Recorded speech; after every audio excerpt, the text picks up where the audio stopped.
Hi, I'm Dominic with Sloan Technical Services Department, and in this segment we're going to discuss measuring water pressure at the flushometer in the restrooms.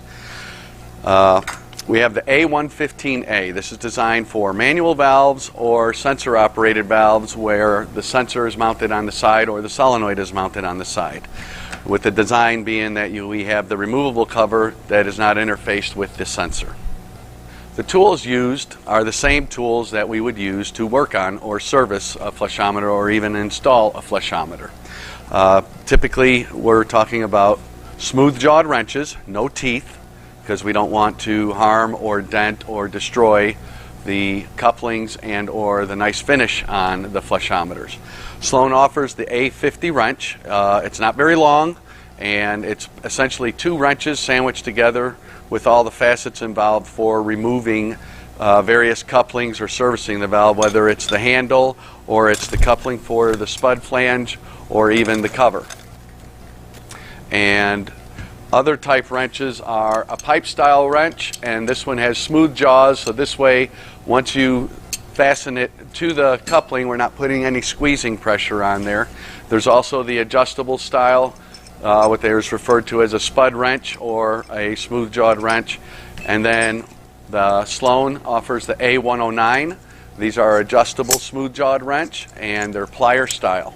So here we have the Sloan A115A pressure cap gauge. This is designed for all of our diaphragm-operated manual-based valves. And what I mean by manual-based is they still have the standard chrome cover, no top-mounted sensor unit involved.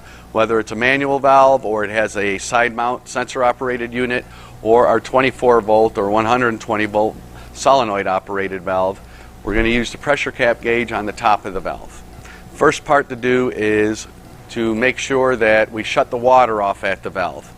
So I have my Sloan A50 wrench, and it's designed in a way that actually if you have the free spinning vandal-proof cap where you can tuck behind it and remove it. And at that point we're going to use our standard screwdriver. You may have a wheel handle if this is a concealed valve as well, where we're just going to turn the stop until we turn the water off. Now during this, it's best practice is to flush the valve while you're turning the water off. This way we're not squeezing any pressure into the valve by shutting the water off. So you're going to flush and then turn the water off until it comes to a stop, and then once that happens we hit the handle a couple more times, make sure we don't hear any water pressure at the valve, and we're relieving pressure inside the valve, so this way we can remove the cover. So at that point you're going to take your wrench and we're going to unscrew the cover, and once we unscrew the cover we're going to remove the inner cover. Now when doing this, of course the valve is mounted on a water closet, which we'll get into shortly, and what I always do is wrap a towel or a rag around the bottom to catch the little bit of water that'll spill. So inside is the diaphragm assembly. We're going to leave this inside because we want to use the dynamic flow with the diaphragm assembly while measuring it. We're going to place the inner cover over first, and then we're going to slide the cover down, and we're going to fasten it up by hand. Now sometimes what happens is this valve will want to move with you while you're tightening it. So if that starts happening, just loosen it up, backspin it a little bit, so when you go to tighten it, what will happen is this will line up with you. So we're going to tighten the valve up, or the valve cover, and no different than you would when installing or servicing a diaphragm assembly. So it's common rule is hand tighten, and then you just snug it with the wrench. That's all that should be required, because it's the clamping pressure that is creating the seal. All the threads on the valve, minus the one that's screwed on to the stub out, which is the control stop, everything is a gasketed type or an O-ring seal. So they're all mechanical seals. The threads just engage parts together. We don't use any pipe dope or Teflon tape or anything like that when working on valves. It is not part of best plumbing practice.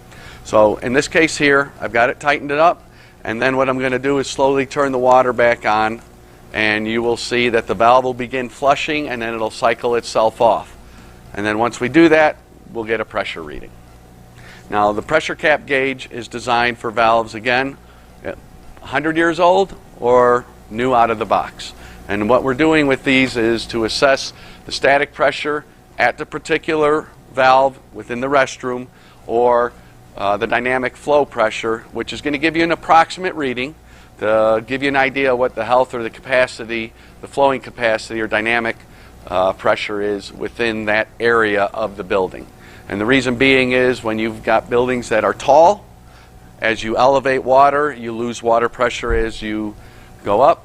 And then if you've got a broad-based building, the longer the run, then you have friction loss as well. Instead of head pressure going up, longer runs give you friction loss during the course of feeding water out to particular restrooms. So that's one of the reasons why we're going to use a pressure cap gauge in case you have anomalies or in areas. And typically it's when all the valves are kind of functioning the same way, where they all might have a lazy flush. So we're going to head into the restroom and we're going to attach the pressure cap gauge to the valve so we can show you simple readings and basically what we're looking for when we're using the gauge. So we're here in the restroom at the manual Royal flush valve here, whether it's a Royal or Regal or the Sloan version, being the Sloan. The diaphragm operated valve, whether it's got a sensor on the side or might even have a solenoid operator on the side, as long as we have the cover of this design here, then we can use the A115A cover. So I'm going to pop the vandal resistant cap. I'm going to put a rag around here to catch the water that's going to spill out and make it a little easier. And then what I'm going to do is turn the water off. So I'm using my A50 wrench, which works perfect to pop that little free spinning cap off. So what we're going to do is flush the valve while we turn it off. What happens is when you're turning the water off is that you're forcing a piston into the body of water, which is going to build up pressure. So that's why we're going to flush and turn the water off. And then we'll hit the handle a couple more times just to make sure there's no built up pressure. And then I'm going to take the cover off. So usually no water will spill out until I remove the cover. You get a little bit, shake it into the toilet, and the diaphragm assembly is sitting right there. We're going to leave it in, and we're going to drop our gauge on there, which also has the inner cover and design. Once we put this on, and you'll see that the grab bar is there's just enough slack, which is what I'm looking for, and we're going to tighten up the cover. And then once we get it tight by hand, we're going to use our wrench and snug it. So we tightened up the pressure cap gauge on our manual valve body here, and what next thing I'm going to do is I'm going to turn the water on. So the valve will start flushing, it'll cycle itself off.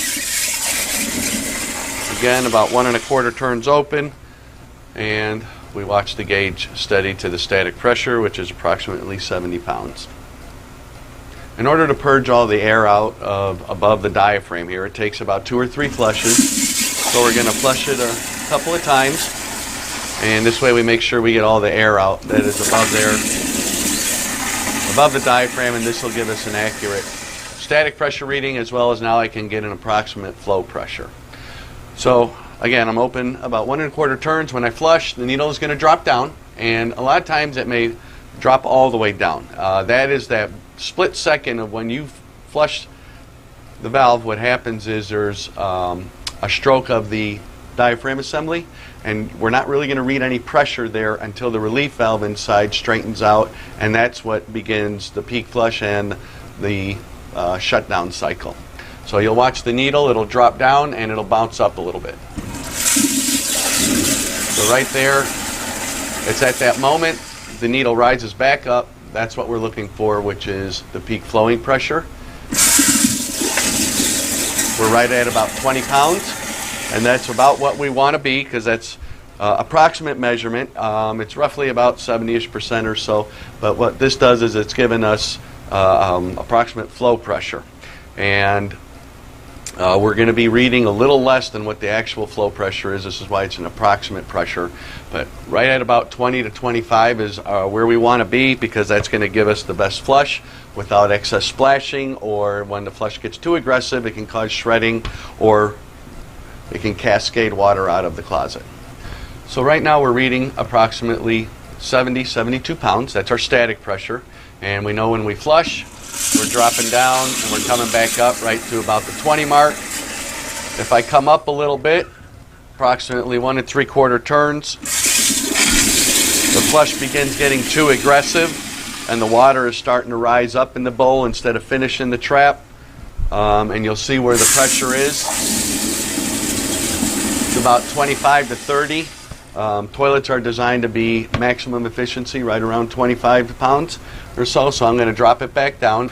So I'm going to dial it down using the control stop. I'm going to come back down about a half a turn, and I'm going to flush it right back to that 20 to 25 mark.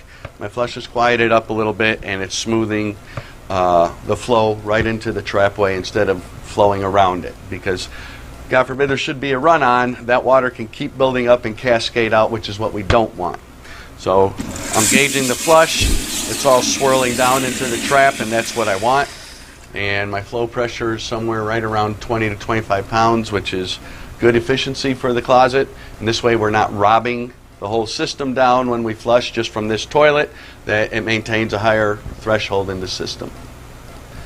So we've taken our pressure readings, and now what I'm going to do is I'm going to shut the valve off, and usually we're going to flush it, and I'm going to turn the water off while it's flushing. Hit the handle one more time, make sure that the water pressure is completely relieved from the valve body, and I'm going to take my wrench and remove the gauge, put the cover and inner cover back on there, because I'm done taking pressure readings, both static and dynamic pressures at this restroom.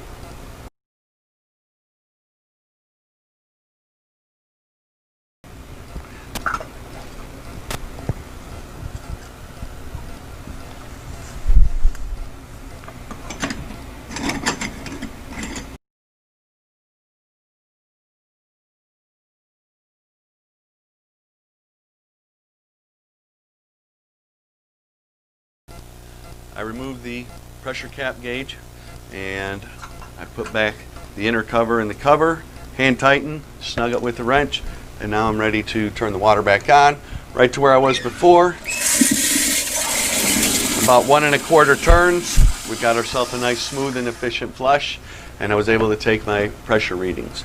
So now that I got that set, I can put my vandal resistant cap back on, and we're good to go. Simple and basic. This is how we take water pressure readings at the flushometer using the A115A pressure cap gauge. Thanks for spending time.